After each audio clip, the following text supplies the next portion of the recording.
elefantFest, we have together with us a dear writer. I'm a huge fan of hers, as I already told her, and I read all her books that were published in Romania. And I'm currently following the Seven Sisters series. And I have just read 2 days ago The Moon Sister, because it was just published in Romania. Okay. So, of course, my main questions will be about the Seven Sisters series, but about your other projects as well. So I know that you've probably told this story before, but please bear with me and share it with our Romanian readers as well. How did you get the idea to include a constellation in a book series? Did you study astronomy? I was very, very interested in Greek mythology and also the stars. I always, since I was a little girl, have looked up at the sky, the night sky especially, with fascination. And especially if I need inspiration for something, I will look up to the sky. And I'd read all the myths and legends of the Seven Sisters. And so one night between Christmas and New Year, I was thinking of what I needed to cook my family. Everyone was there, and I went outside and I looked up at the night sky for inspiration. And I saw the Seven Sisters, and they are always very low in the sky. And they're tiny, tiny. And this night they were so bright and they were twinkling. And I suddenly thought to myself, that's what I want to write. And I ran back into the house and I called everyone from all over the house to come down, but only the dog came. And she just wanted feeding and wasn't interested.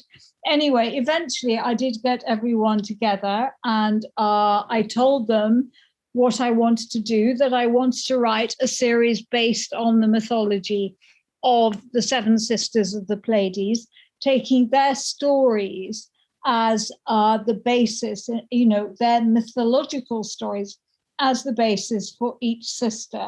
And I think that they all thought that I was mad. And I doubt that. And, you know, all my youngest son could say, well, yeah, that's all fine, Mum, but what are we having for tea? You know? And what did you have for tea? I think we had, I actually remember it. We had spaghetti bolognese. That sounds great. So you also found inspiration for cooking and also inspiration for your novels, and they are great. I'm loving each and every one of them as I go and as I read them. So I won't ask who your favorite sister is, because I think that you as an author, you love all your books the same. But yeah. I will ask you this. The seven, well, six known at this moment, sisters, all seem to have a certain quality or qualities that shape their lives. Their lives and passions, jobs and hobbies, they are all shaped around that. Can you name at least one for each character? Oh my goodness. Okay, well, Maya is a translator. So she is into the written word. And Ali obviously is a sailor and a musician. Star is a homemaker. So for her, I would say, you know, wanting to be domestic and baking cakes and caring for a family. Cece, at the start of her book, you've read it, doesn't really know who she is. And then she discovers her passion for art. Tiggy is definitely everything in her life is a little bit like me, you know, about the wider world and spiritual. Do you want me to go on naming? Yes, because I can only do two more. Two more, of course, I know.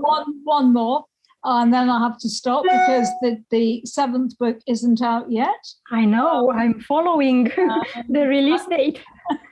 But yes, obviously for Electra, I think more than anything, it's the fact that she finds her own voice and wants to be a spokesperson for other women who are not as privileged as she is, and be the person who speaks on their behalf. She is, if you like, political, and but I don't want to tell you too much. Yeah, but I have already started reading The Sun Sister as well. Okay. So, what I liked more about your books was the fact that they all had art in them, a type of art. Either it was painting or writing or sculpture or any music, dancing. Are you a fan of art? Do you do any type of art? I grew up in a creative family on my mother's side. My great aunt was an actress. My great uncle was the lighting designer at Covent Garden Opera House in London. My mother was an actress, and I was obsessed with ballet as a child. But it's interesting you said that, because what I wanted to do, most big books that are about historical events that are written by men, they always take war and they take politics as the basis for their stories. And what I wanted to do in this book, was to have, if you like, the softer way of celebrating, the more feminine way. And I wanted to celebrate, our world, and I wanted to celebrate through culture, through using culture, through, all the different kinds of arts that there are. And that was really a big thing for me in the story. So I'm so glad that you appreciated that. Yes, I loved it. I loved it so much. So you were speaking about history, and most of your books, and of course the Seven Sisters series, are written going back and forth between past and present in dual narrative format. How difficult is it to change your voice so often? Do you write the present first and then the past and mix them at the end, or do you find it easy to go back and forth between them while writing? I actually find it refreshing, because normally I'll start in the present. Obviously, the books start in the present. But for example, what I'm writing at the moment, I am writing I'm writing the past first. So it depends on the book which part I start writing first. But often I will write the past first, because the past is informing the present. So it's not really until I've written the past that I can know how the present is going to happen. But I think it's great for me as a writer to be able to switch between two time frames. Really, I'm writing two books in one, if you think about it, which is very, very hard work, it has to be said. But you get two for the price of one. That's what you get. But it keeps me fresh, because it means that I'm not ever getting bored with the stories. And I love the way, one of my favorite parts is the way that I intertwine the past and present. And that really excites me, because, these books are part thriller as well. Yes. A lot of mystery. I'm still digging through it. And, I love writing that whole side of the books. And I think The Seven Sisters has allowed me to really, be a part romance writer, part historical writer, part political and cultural writer.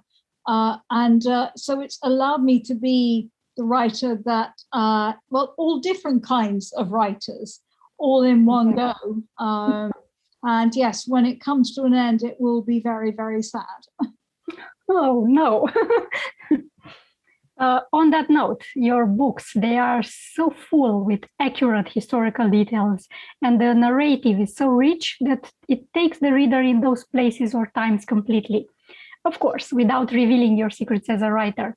Can you tell us how you do your documenting? Do you read about those places? Do you travel there? Do you talk to people about them? 100%. The only way that I can learn for the research for the books is to go to the country. And it's never about going to museums or speaking to professors at universities. It's always about going to the country and actually meeting the people.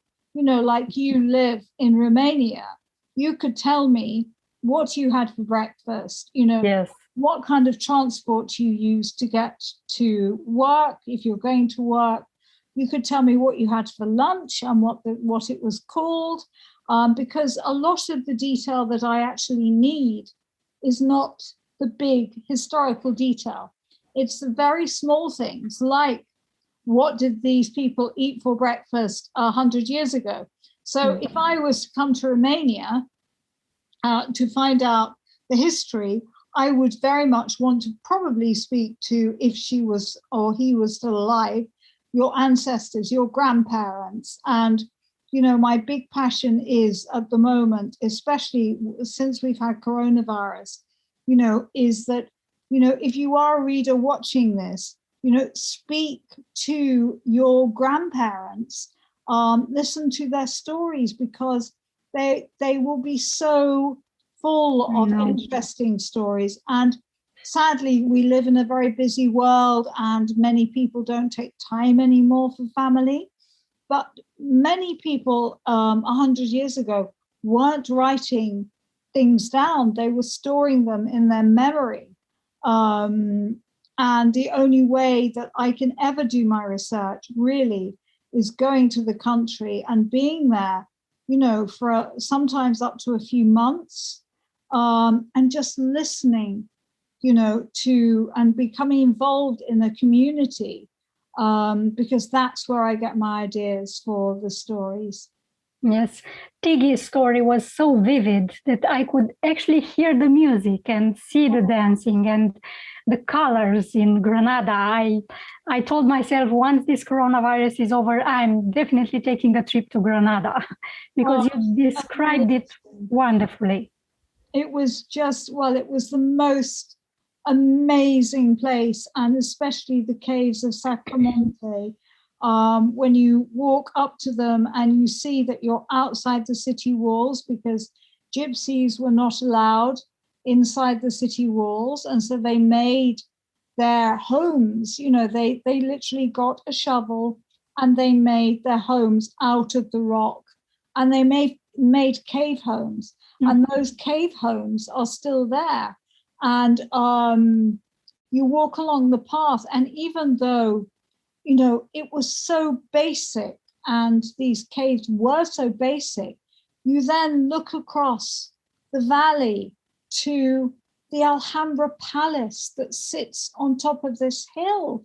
And so even though, you know, these people were living in poverty, they had the most beautiful, I think, view in the world to wake up to and to see every day of their lives. And I think that that can make up for a lot. Yes, indeed. Since you mentioned our current situation, this is a question that I ask all the writers that I interview. Has the coronavirus affected your writing routine? Because I can imagine you no longer do book signings in shops and so on, but your writing routine at home? Yes, it has, but probably not in the way that it's affected other people. Mine was the fact that when I write, I have to leave my family behind because I can't concentrate. I have to be alone.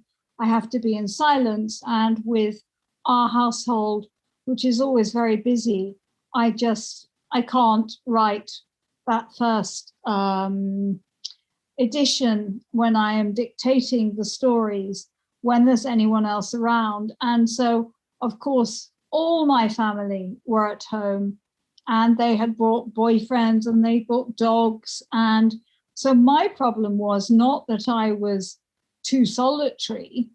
My problem was that I wasn't solitary at all. So yes, in the end, I was able to escape, and I went to where I do write, which is in Ireland. And even though I had some of the children with me, it wasn't as bad as it had been at home. So I think that is the way that it affected me. And of course, not being able to travel for research. But the good news was that the missing sister is partly set in Ireland. So I was on my home territory. Mm-hmm. So I was able to do exactly what I told you, Laura. And I was able to ask my local community, who all helped me with the detail I needed.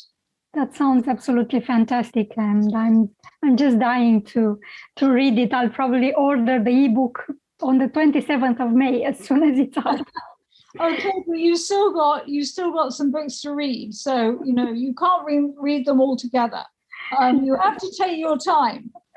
Yes, I do, but I'm one of those avid readers, that read everything like they eat a box of chocolates, and then I am too. Yeah. I read this somewhere that your favorite books as a child were books that featured orphans, which may have inspired you to write about adopted sisters. Do you think that our childhood reading influences us as adults? Yes, I do. I can't think of where that you found that, but it was an interview that you gave a few years back. Okay, well, I'm not sure that that's quite right, but anyway, I definitely think it does, affect you.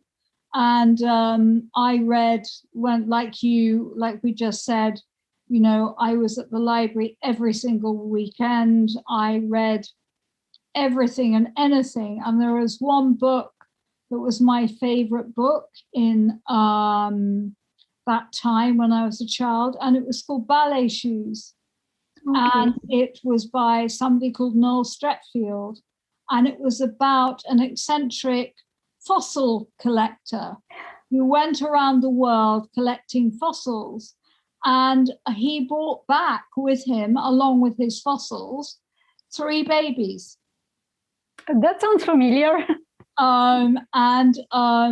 They're all from different countries. And he then went off to carry on collecting his fossils, but left them with a nursemaid to grow up.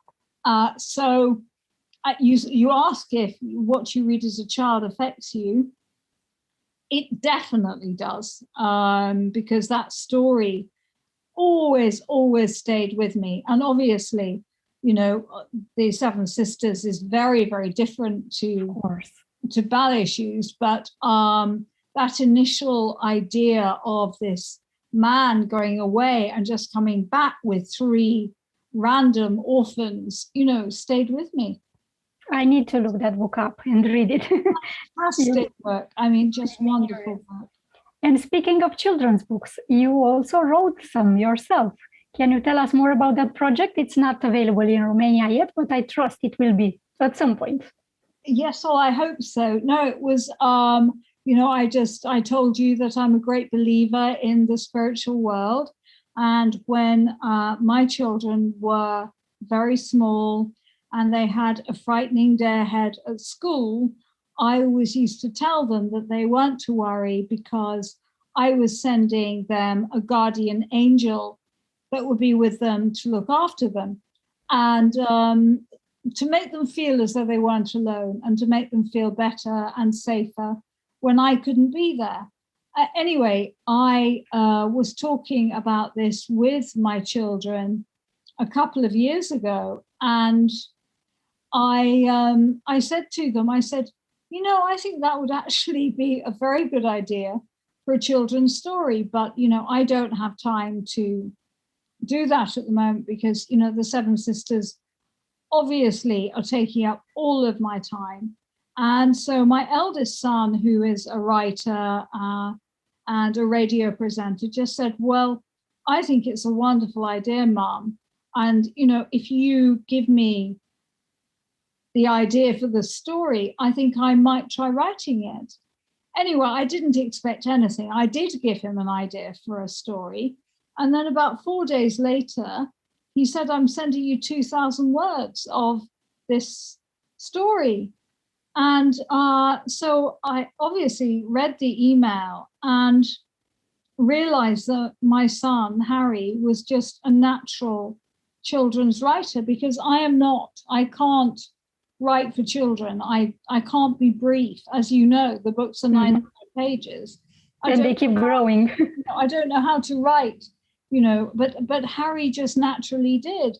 So we just decided that we would write this first story. And, obviously I gave him more ideas for it, and he wrote it. And then I just happened to be talking to one of my editors in Germany. And I said, Harry and I have written this guardian angel story. And she said, well, could we read it? And I'm like, oh, I'm not sure. I don't know. Because I didn't know. You're a famous novelist and you're still worried. Not for children. I have no experience in children's writing. And to be honest, they were completely written by Harry anyway. I was just the story person. He was the writer. So I said, well, if you want. Anyway, the next morning, she called and just said, we all absolutely love it, and we would love to publish it. And then more publishers said, could they see it? And so suddenly we have a children's book series, which is really lovely, because I really want to send out a guardian angel to every child in the world, to make them feel protected, like I used to make my children hopefully feel more protected. That's a wonderful story. And I mostly translate children's books, and I do hope that one day I will get the chance to translate one of yours. Oh, that would be lovely. Because our time is running up, I would like to invite you to send a message to our Romanian readers, to your fans in Romania, because you have a lot of them. Oh, well, I would just like to say, hello, Romania. I've never actually visited the country, but I have many, many friends who have been there. And one day I would love to come in person. But until I do, thank you so much for supporting me and reading my books. And hopefully one day I'll be able to meet some of you in person. But for now, I send a kiss. Mwah! Thank you. This has been wonderful. And hopefully when this is all over, you can join us for a huge book fair or a book signing, and we can all meet in person. Thank you so much. Lovely, Laura. And it's lovely to meet you too.